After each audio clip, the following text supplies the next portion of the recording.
Welcome to the Personal Development Essentials podcast. Today I have the pleasure and the privilege to be talking with a mindset expert. He is a mindset coach with a specific focus on entrepreneurs, and he helps them to develop their mindset so they can go to the next level of strategy and growth and become more effective entrepreneurial leaders.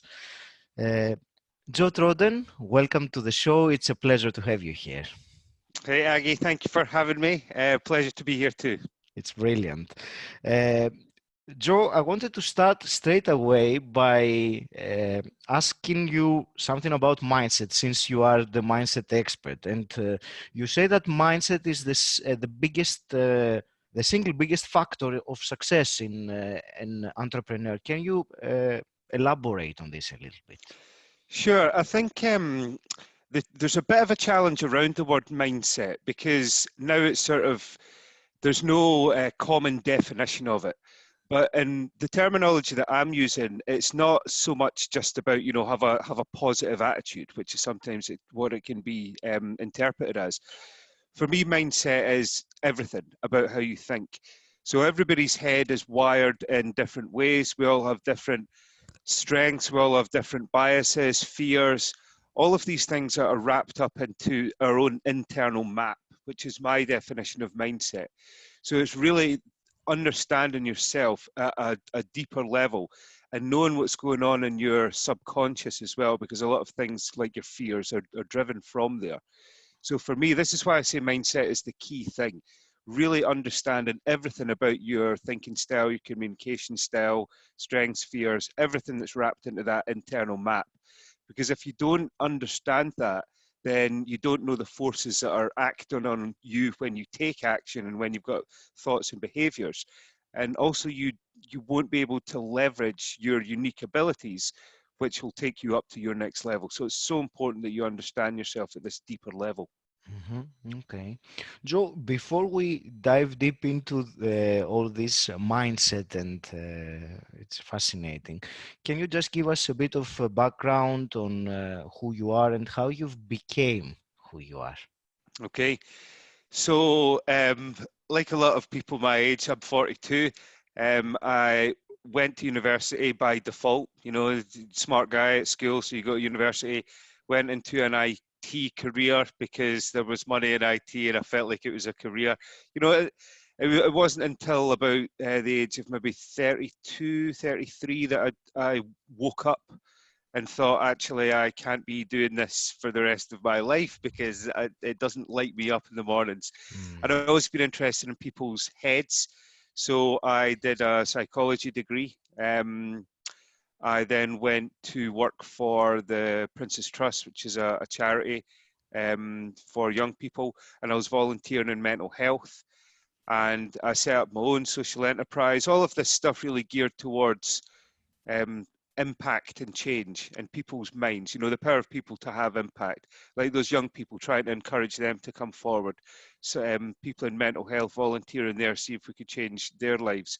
But ultimately, it all came down to broader systemic change. So it came down to the fact that if you want to change society and have an impact, it's the economic system that's the key driver of that. And how do you help people unleash their potential in an economic system? By working with entrepreneurs.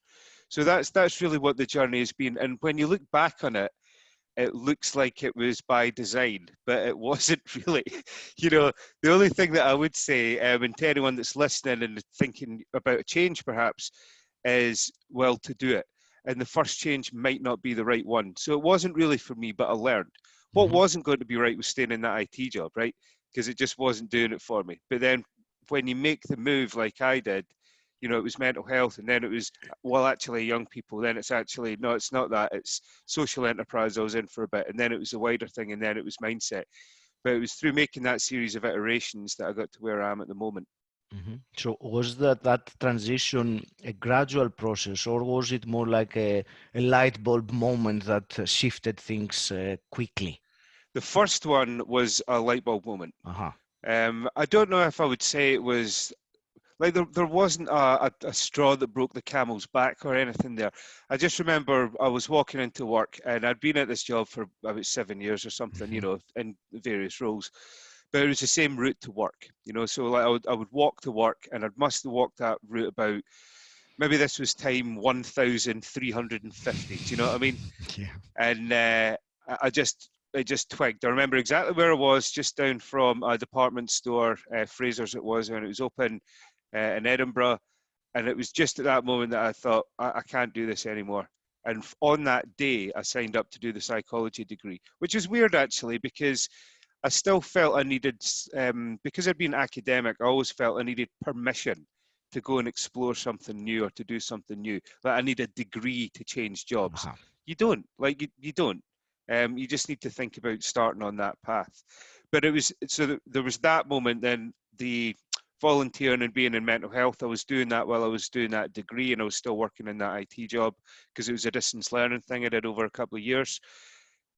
Princess Trust was a couple of years as well, and then a social enterprise for a couple of years. Then I worked for Entrepreneurial Spark, which was an accelerator, life-changing experience. A couple of years there, and I've been a couple of years here as well. So it's been iterative, but it's accelerated like further, and now I'm in the right place. Put it that way. I, I I know exactly what you mean, and both about the rapid changes of a light bulb moment, and also you said that you thought you needed some kind of permission or Sure, a degree or authority, which in the old days I think that would be the case, but now the traditional education system is broken anyway. So agreed. uh, having a psychology degree doesn't necessarily qualify you to do coaching work, for example, more than Sure. doing independent courses. Um, and then you do coaching now, and you focus, is it purely on entrepreneurs or generally? No, purely on entrepreneurs. I sometimes do a bit of work with their teams, but it's really the entrepreneurial leader, and it's a very specific niche. So again, I'd encourage people, if they're thinking about the entrepreneurial journey, to really go into a niche. If I am a business coach, like who's that? Who's my customer? What am I doing? What I'm saying to my customers is, you've got through startup, which is very chaotic, but you've managed to get something to stick. You've got a bit of traction. You've probably got your first round of investment or thereabouts. And then it's like, I don't know what I'm doing now. Mhm. There's a big step change there in terms of leadership, in terms of strategy. Anybody who's listening, who's on that path or been on it, will know what I'm talking about. It's almost like you have to grow up like really fast, and it requires a big mindset shift. So they hit that point, and I coach them through it. I work specifically with those guys, a specific framework, and also people that understand that it's about evolving their mindset. They have to want to change the way that they think and level that up. Not Mhm. just I want more sales. I want to evolve as an entrepreneurial leader, and I help accelerate that process. That's great. Thank you. You mentioned earlier the term internal map in Mm. terms of the mindset. Can you explain that in terms of why is it a map? What makes it a map? It's just about these different. So I use this internal map because there are so many different components to it that are all interlinked. Mm-hmm. So if you look at your strengths, so say that you are really good with people, you've got this huge empathy, right? So that means you can create these great connections. You can be a great networker. You can make a team more cohesive and sort of bring them together.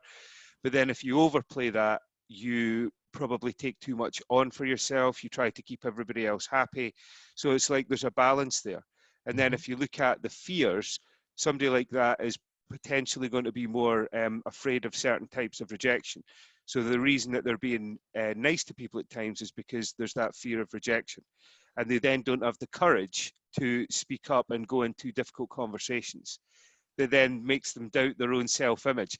So it's like all of these things are interconnected. Um, and that's why I think it's useful to think about it in terms of a map. There's no discrete here is this profile that doesn't, and once you know that, that's fine, that's tied up in its own little box. Everything connects to each other, which Mhm. is why I say you need to understand it at a deep level.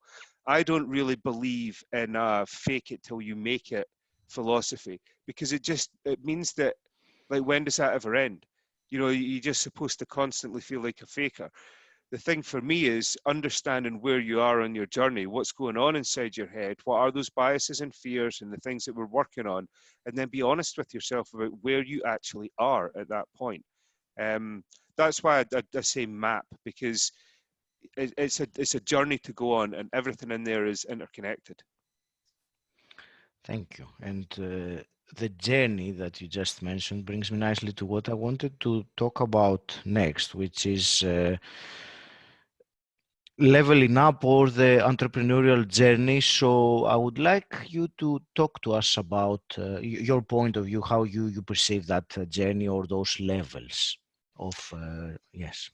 So if you look at the start phase of the entrepreneurial journey, if you've got your idea and you're trying to take it to the market, um, you the best entrepreneurs there are the ones that can handle, and that's not exclusive, right? But it is the best entrepreneurs there are the ones that can really handle chaos. Mhm. And they're the ones who will go out and speak to people and see what's going on and not fall completely in love with their idea. And some entrepreneurs it can work for, but if you're very introverted, if you are like a detail person, if you love like concrete plans and structure, what I can see happen there is that you'll plan and plan and plan and plan. Then you'll go out, you'll look for easy answers, because you look for confirmation bias, because it's too painful for it not to be on your plan, because you've put a lot of thought in it, blah blah blah.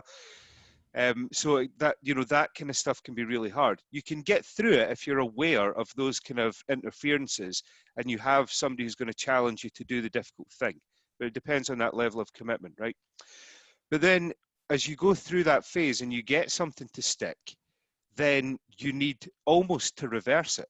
The one who could operate in the chaos and take these opportunities, and be quite reactive to what's going on. Once you start to build a team and you get the investment in place, you need an element of that, but you need to then put more structure in. It has to be more cohesive. You have to set clearer objectives, because otherwise your team don't know what's going on. And I'll see entrepreneurs at that stage who are still great networkers and enthused people. They'll bring them in, and then it's like, but what do you want me to do? And then, all right, so you asked me to do this 2 days ago, and now everything's totally different again. Mhm. So it's really understanding what changes at each of those levels. The thing, and the further down that journey you go, we've got a bit of a problem with entrepreneurship in terms of the demigod entrepreneur, like an Elon Musk, who I love, right? But an Elon Musk or a Branson or Steve Jobs or whoever, these guys who are like, oh, they started it and they take it right through. What you actually find is that there's probably a place for you further down the line in your own business that might not be CEO. I've got guys that the CEO as it goes through, but we're already planning for them to be the product people or to Mhm. be the figurehead for the sales and marketing function, because that's where they excel. So as you go through that journey, like I say, the chaos at the start, because I've worked with over 300 entrepreneurs, Mhm. and not one of them has had the plan on day one and then going, that great, we'll execute on that plan and that'll take us right through to success. That has never, ever, ever happened. You will face rejection. Nobody cares what you're doing. Do you know what I mean? When you go out to the marketplace, all that rejection stuff's really, really hard. And then the next phase of, okay, now I need to be a leader. It's not just about, going out and selling this thing. I need to be a leader. And then who do you really want to become? Don't just stay as a CEO because that's what, some societal pressure says you need to be. So yeah, hopefully that makes sense. It absolutely does, and I can relate with a couple of things that you said. First was the people that like planning very much, and I'm Yeah. certainly one of them. I've suffered from analysis paralysis for a very long time. I'm getting over it now, but I know how it feels to be waiting for things to happen the way that you planned. And you Yeah. also mentioned rejection, which is something that I'm learning now. It's a big lesson not to take rejection personally. Sure. So if someone doesn't want to work with me, it doesn't mean that it's because they don't like me as a person. They have their own things happening, and in the beginning, your ego finds it hard to Sure. believe. But yeah, it's a big lesson for me as well. So you mentioned also, like now you were saying that not everyone's role is to be the CEO, but you have Yep. to do what uh, you are the best at. Yep. So we were talking earlier on before we started about the superpowers, the the unique abilities, and you said it's great when you are in the flow. So Sure. I wanted you to tell us about this. So superpowers are unique abilities. Everybody has these unique strengths sets. Now it's not sometimes like things like strengths finder. It's like a strengths test you can take online. Those things are great, and I do use stuff like that. Um, but there's also something in there about you need to really think about that at a deeper level as well in terms of what does that really mean for you. So something that I am always amazed at in others because I don't have is that networking spark thing. I'm quite an intense dude, right? I don't tend to put people that much at ease, but that's a superpower for me because Mhm. it's I do analyze really well. I'm great at putting things into structures. A lot of the work that I do with entrepreneurs is helping them to set objectives as well, and helping them to sharpen up the strategy because I can think in this big picture dynamic. Like I say, yeah, I can put these kind of structures around it, and I can understand how to pull the right pieces into a puzzle. Like I can see what's missing when we do that, which is my own superpower. But like I say, then you've got guys who are these amazing, the guys I'm talking about that are gliding around the room, networking with everybody. They remember everybody's name, and Mhm. everybody wants to talk to them, and that kind of vibe. That kind of stuff's really powerful. Now, the thing with superpowers is that you need to leverage them. Like the only way that you can become world class is if you actually develop and leverage your superpower. That's the bottom line.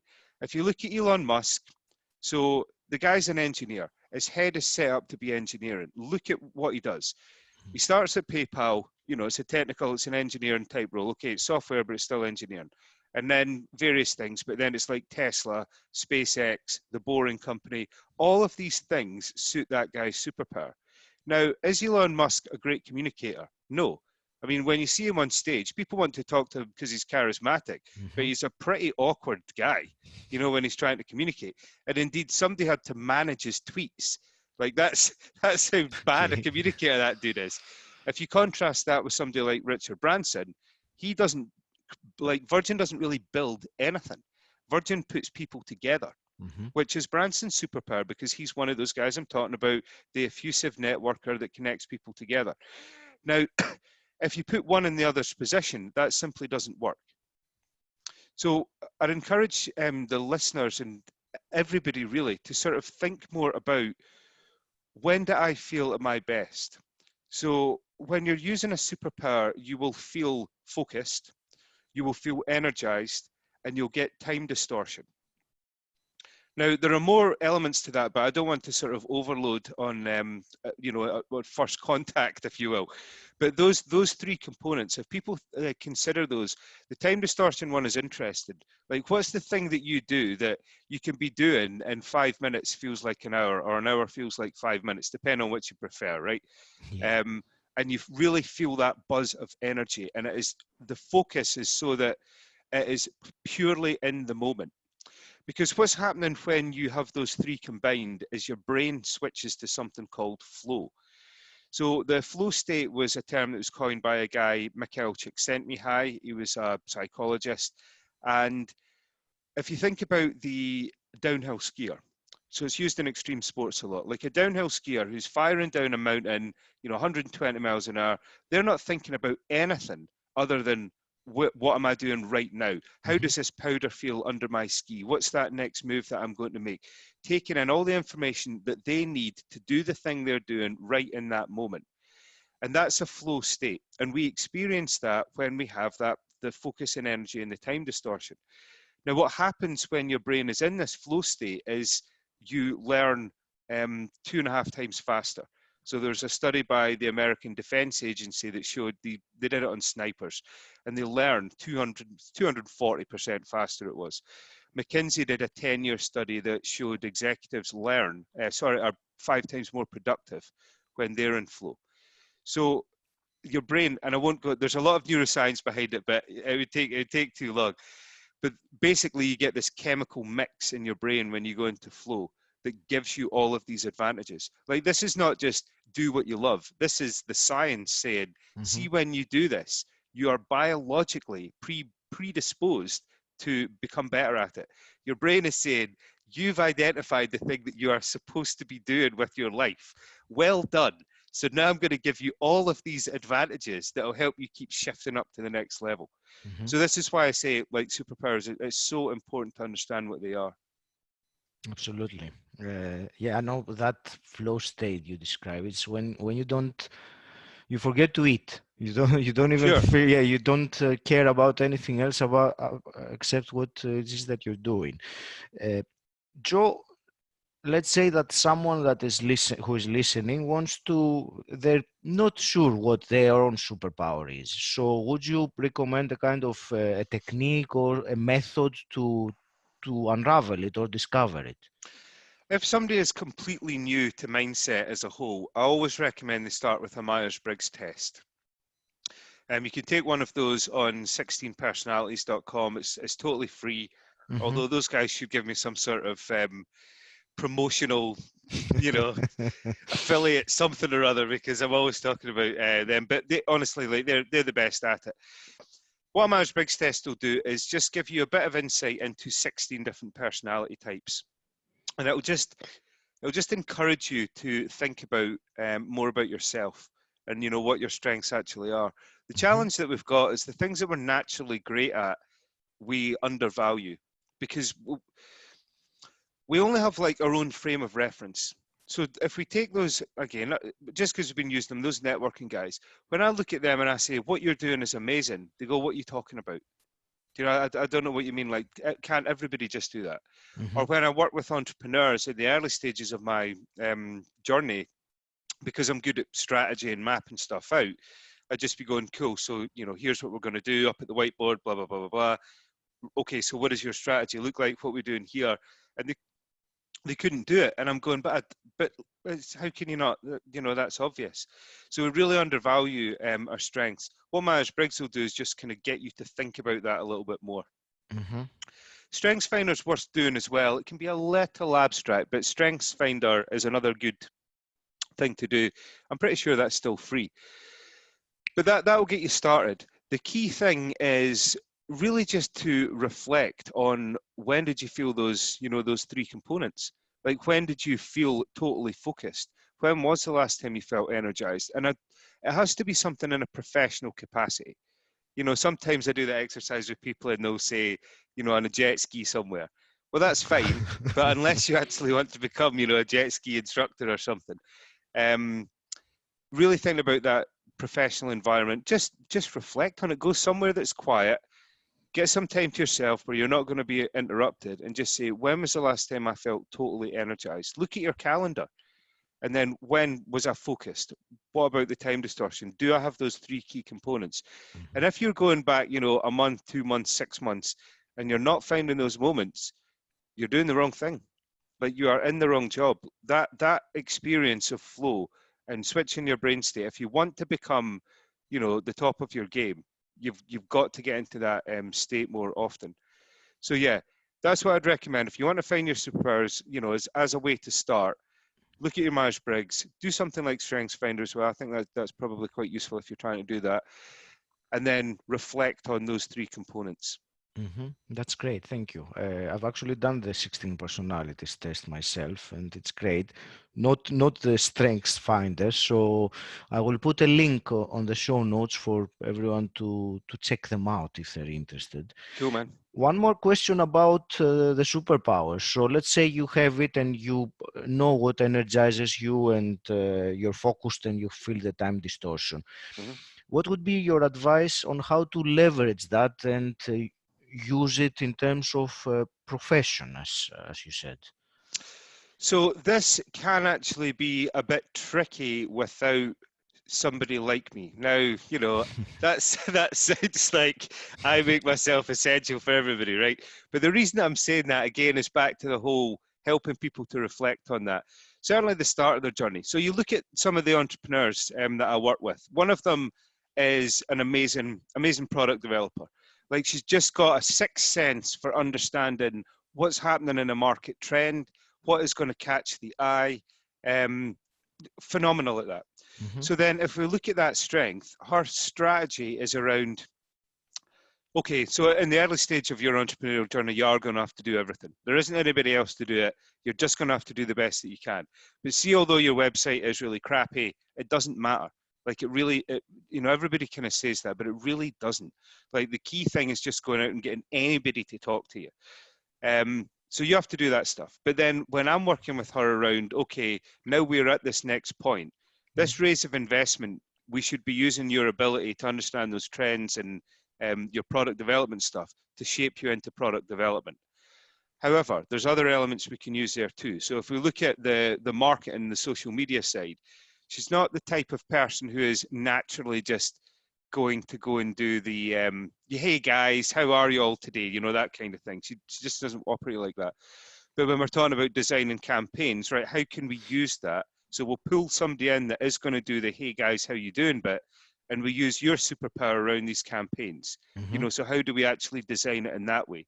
And you take the skill and you start to use that in different environments. So I've got another entrepreneur who is one of those charismatic ones that goes and gets all the people, but sometimes struggles to get them into a structure and a context. So how do we solve that problem? Okay, well, we use your ability to understand people so well and to connect with them to find the person that you need to do that job. Mm-hmm. Do you get what I'm saying? So it's all about, like, how do you take the skill? You look at that people skill. The natural thing is, okay, go and be a networker. But actually, you can transfer that to go, now I can use this to understand my team more deeply because I've got this great personal connection. I understand people Yes. so much more Mm-hmm. rather than things and structures. So how do I find that person? How do I develop them? We Mm-hmm. laugh about it because we talk about, okay, we've got a problem, and okay, how are you going to people your way out of this problem? Because they're not going to, like, solve it themselves. Normally it's about how do we find the person and how do we develop them. But my product developer, it is more about, so how are you going to solve that problem? Because she is more structured in her thinking. And so leveraging them, finding them first, and then going, okay, in the situation that I'm in, how can I leverage them? The challenge sometimes there is being able to take it into a different frame of reference. Mm-hmm. I think that can be quite tricky to do without somebody like me, just to get you started, to encourage you to think, okay, how does this transfer over? Mm-hmm. Um, but the more you use it, the more you start to, that becomes your automatic thought. Like, my guy there is not going, oh, right, there's that horrible problem that I should be solving, but I don't know how to solve it. So I'm going to put it off, and I'm afraid, and all the other stuff in the map comes in. He's thinking, okay, here's a problem. How do I solve problems like this? The first thing I do, think about all the people that I know, right? How can I identify that person? How do I develop that person in order to help them to solve that problem? It's awesome, awesome stuff. Thank you. Does that make sense? Yes, it does. Thank you very Cool. much. Let me ask something different now then. We've been talking about success. Let's talk about what blocks people from success. And you say that there are some common blockers, common mindset blockers to success. Sure. Explain that to us, please. Cool. So again, all of that's tied in to self-image largely. If you look at the science behind all of that, the amygdala is the fear center in the brain. So that's the fight or flight part of the brain. And that gets fired up for all sorts of reasons. So in evolutionary terms, it was there to save us when we saw a danger and we would react to that. But today's threats are all really psychosocial. Not all, but predominantly psychosocial. So Yes. it's about rejection. And really that's the spillover from evolutionary terms is that it's rejection from a tribe. You know, that if you did some negative social behavior, you got thrown out from your hunting tribe, and then you would go off and die in the wilderness, right? So we fear this rejection a lot. That's a massive problem in the early stages, because you are putting yourself out there. There's a huge difference between I'm part of somebody else's machine. You know, I work for corporation X and I do the thing, but it's really their vision, and they're the ones that are saying how things are done, and you know, I'm kind of fitting into their vision. When you actually put your head above the parapet and say, this is me and my identity and my worldview and who I am and what my skills are, you're incredibly vulnerable. Mhm. um, and that's tough, and you will face rejection. So this is one of the first blockers to get over, right? And the only way to do that is to just keep putting yourself in the firing line. And if you can't psychologically take that, don't be an entrepreneur, because it'll be incredibly painful for you. However, if you look at it from a mindset coach perspective, knowing that that's going to happen, and here's how your brain's going to react, and here's the behaviors that you're going to adopt, and all we need to do is start to take the next small step forward. You'd be Mhm. amazed at the impact of the compound changes. You know, just make like the one phone call, just send that one email, make one video. Even if it's terrible, it doesn't, like, nobody's going to see it anyway, right? Like, you know, just keep making these little steps, rather than like the whole plan, make it in the shed, take the cover off, ta-da, please love me world. Like, you know, you have to take those small steps. So that's Yeah. in the early stages, that's a key thing. And then the guys that I'm working with, some blockers, they start to get a little, they can be a bit different. Like, there's challenges. The news about the entrepreneurial journey is that it doesn't get easier. The challenges just get different, you know, but you level up, which is the exciting part of that journey. If you look at the Absolutely. stage of the guys that I'm dealing with, there's then a fear of success, you know, like an imposter syndrome as well, that they've got this element of traction. Now, you know, am I actually the person to step out of the shadows and lead this thing and these people? Ego can get in the road as well, you know, that people can then become, because you get reinforced. See if you look again, talk about Elon Musk a lot, I guess, but see if you look at some of his behaviors, they are very weird, right? And he does, you know, his whole thing about like that, the IPO, he was talking about the IPO publicly, and there was this thing about, well, if people don't believe in me, I'm telling you, I've got all these investors lined up. Like, it was a ridiculous move. But you think about the situation that guy's in. Every day he's being told he's a god. Every day. So at some point you start to internalize that, you know? Hmm. This Hmm. is what happens to all this sort of, you know, absolute power corrupts absolutely. But your head can't help it, because you've got these people that are reinforcing that identity over and over and over. You know, you're amazing, you're amazing, you're amazing, you can't make mistakes. And so it gets enforced. So on a micro level, as a leader at the stage I'm at, that can sometimes happen as well at a subconscious level. But you think, you know, I can make the decisions, and they'll struggle then to delegate. They'll maybe adopt too much control. So that can be a blocker as well, because you can't go through the stage I deal with people at and not be delegating, you know, not Hmm. be letting go of things and allowing people to make these mistakes, you know, when it's your baby and it's, you know, hey, don't make that mistake. Why on, you know, this is my baby, there's so much at stake. So you have blockers like that as well.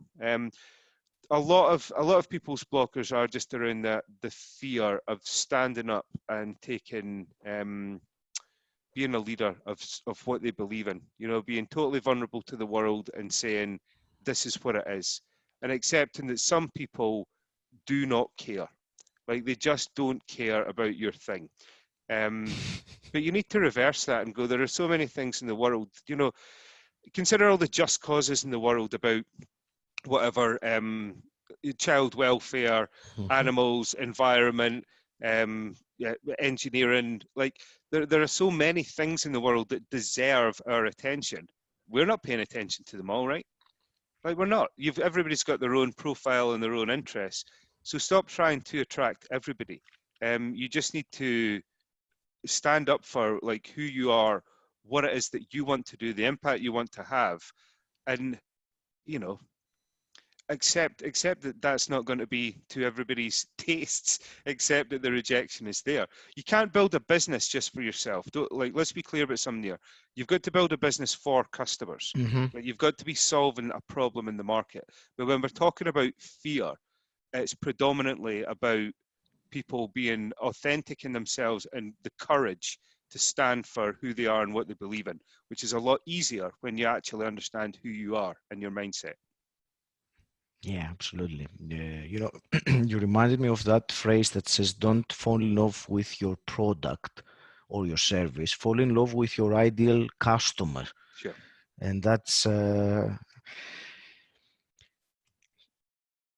you touched upon fear a little bit about that. Is that related to the common blockers? I suppose it is to some extent.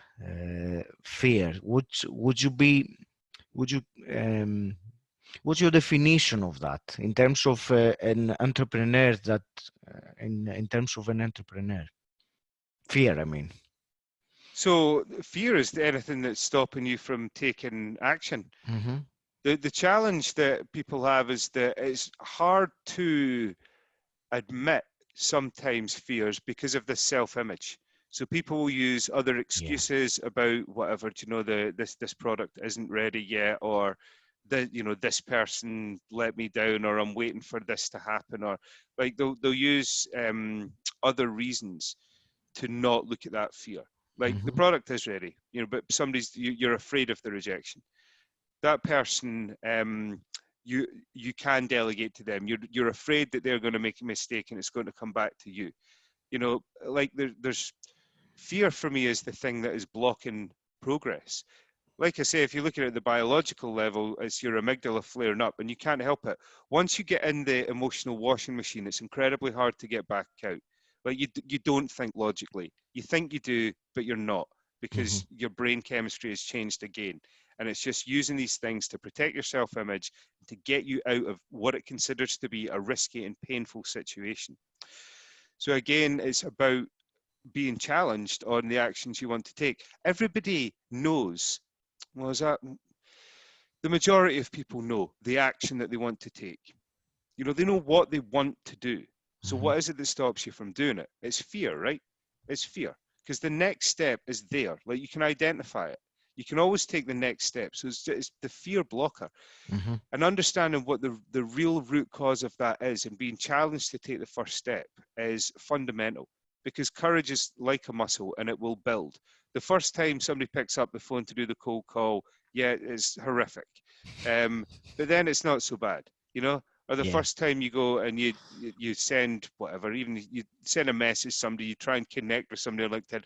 Video, like, the first time people do a video, they think it's this terrifying experience, but a video like that, and it is. Do you know that I'm not belittling that, because it is. The first time you do anything, it's hugely challenging, but you build up that courage.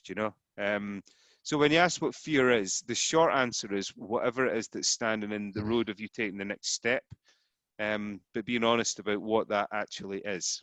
Mm-hmm. And that requires some really looking inside and recognizing some aspects of ourselves and our character that not everyone is willing to, go deep 100%. and look into that, because some answers there are very uncomfortable, and that's why we hide them as well. Hundred uh, percent, and the challenge that you've got when you try to do it yourself is your own frames of reference, and again, that subconscious interference that is mhm. helping you to protect your self-image and essentially lying to you a bit. So I'm not saying specifically you need me, although I'm the best at it. But no, you do need to, like, I've got my own coaches as well. Like, you need somebody who can give you that external perspective. And again, if you understand your thinking style, you find somebody that is different to you, that can then really challenge you from a frame of reference that you don't have. Mhm. Um, just to touch on, actually, like, I am not the right coach for everybody. When I work with clients, it's about how do you think? We go through like a 12-week program to get them the foundations of mindset, and also what's the strategy. So, they'll come and they're a bit like, I'm at that point, I've got this Mhm. traction, I feel a bit lost, and I'm really obsessed with my business, I want to level up. So we'll do the 12 weeks, foundations of mindset. Who are you? These superpowers, the fears, working through those things, and the strategy for the business and the coaching to execute. But after that point, we need to have that honest discussion about whether I'm the right person or not. And sometimes I'm not, sometimes Mhm. I am, sometimes I'm not. So it's about how do we match in terms of our mindset? What can I bring to your world perspective that is lacking?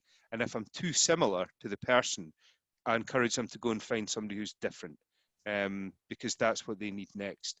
So it's hard to, the reflection on yourself is important, but to really level up, it is hard to self-analyze because you've only got your own frame of Frame of reference. reference. Yeah, Yeah, that's brilliant.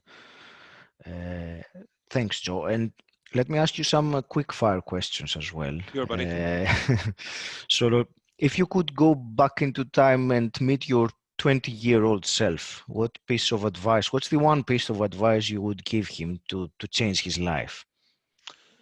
Yeah, when I when I get asked this question, I'm not sure he would have listened. Knowing that guy, I don't know. I hope he would have. I've got a horrible feeling he would say, "Yeah, yeah, I've got this." But the thing I would say is, what do you actually want, Joe? Like, who are you, and what do you actually want? Because nobody asked me that question, man. Like, it was just that the whole autopilot thing. I went to a small primary school. I was, what can I tell you? I was top of the class, right? It was a very small school. It was like 12 people in my primary 7 class, right? But still, that was cool. Like, it was Mhm. cool, right? Then when I went to high school, I was smart enough. We were still the guys who were good and, you know, bunking off classes at times as well and getting wasted and stuff like that. But, well enough to go and do law at university, right? Um, so again, but it was just default. It was like default to law. Then you come out of that, oh, what do I do? Money's in IT, that's a career. Like, what do you actually want? Like, identify your superpowers, find how you can leverage them. Why would you not want to spend your time doing that stuff?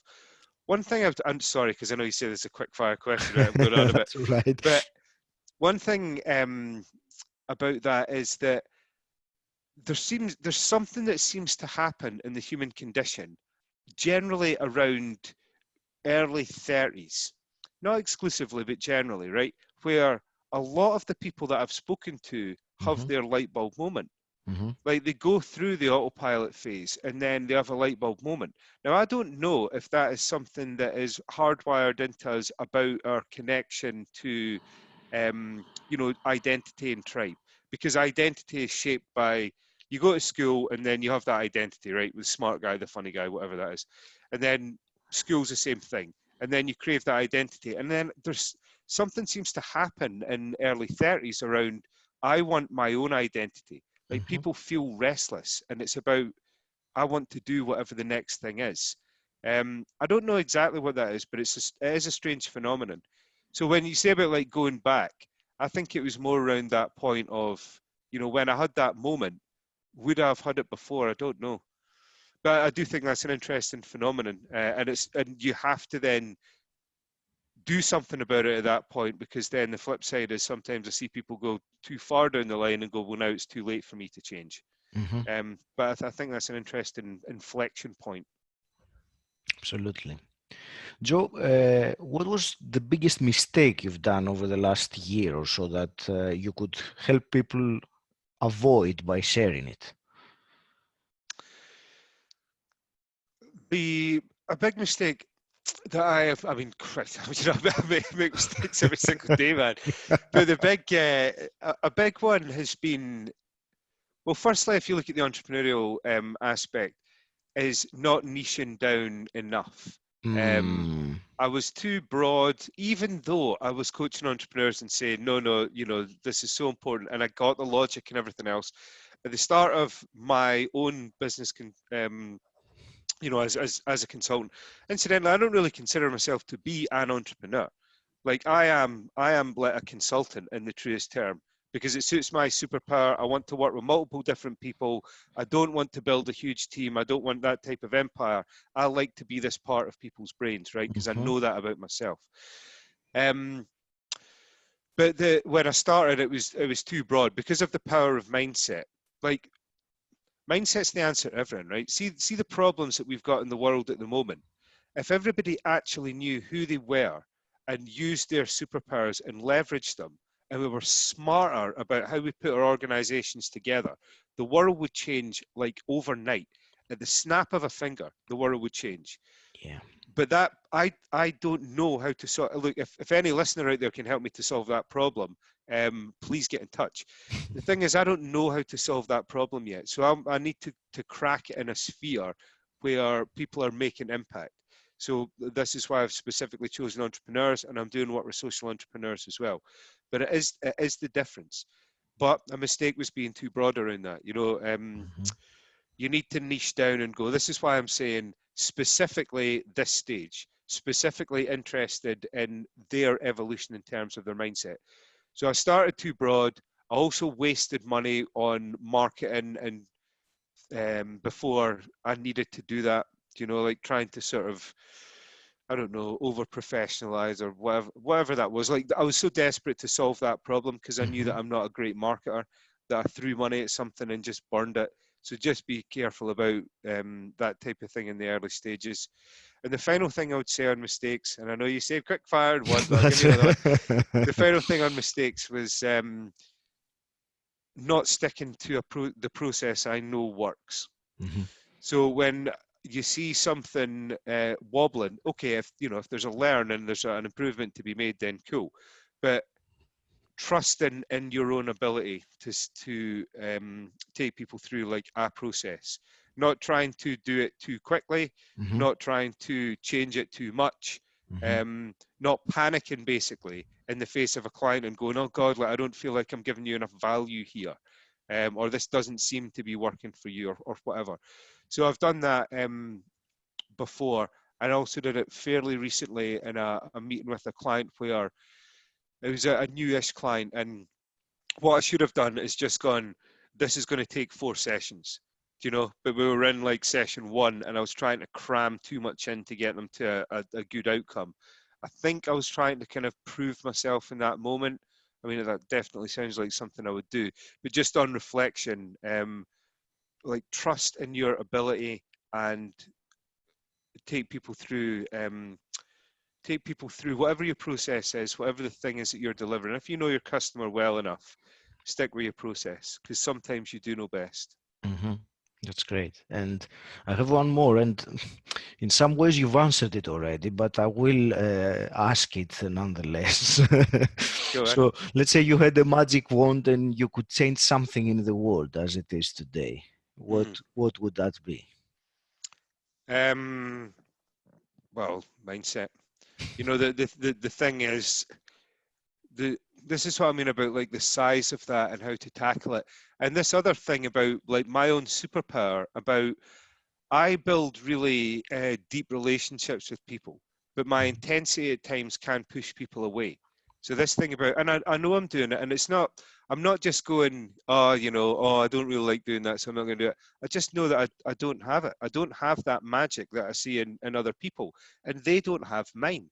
That's like me saying to somebody, yeah, just be more structured in your thinking and, understand, just, do the mindset work that I do and be brilliant at. They, Mhm. they can't because they're not wired the same way as I am.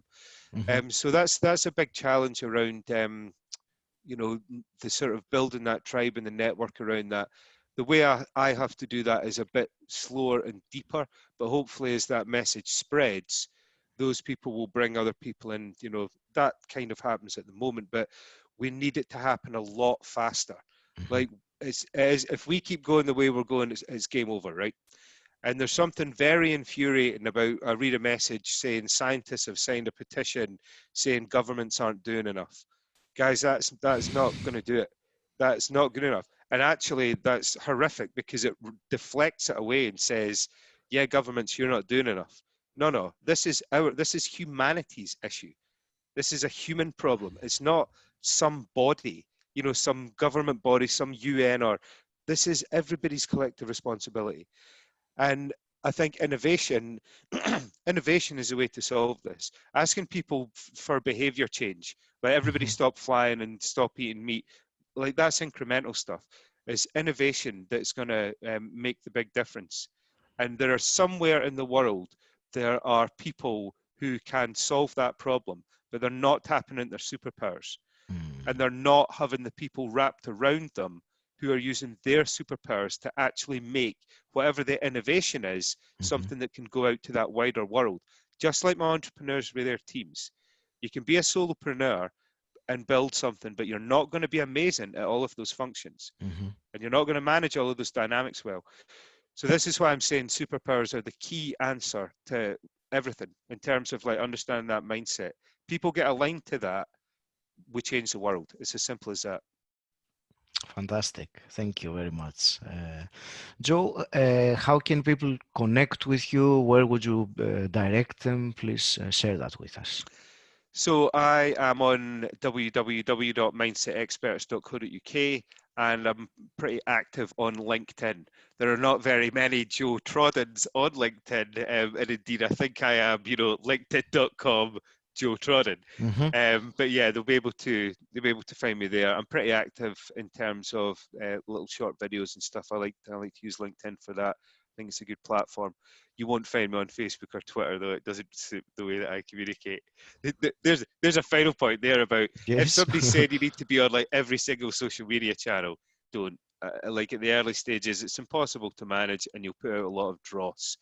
Put out there. The world doesn't need more content. The world needs quality content. Mm-hmm. So yeah, put out quality stuff. Pick your channels. Understand what your customer wants to hear. But yeah, so LinkedIn and the website. Your website.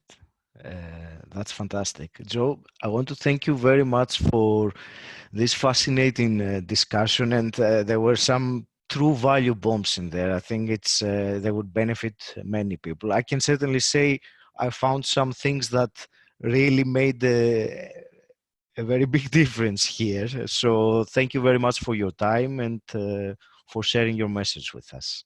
Go. It's been an absolute pleasure talking to you, Aggie. Thank you very much. Thank you very much, Joe. Thanks. Cheers.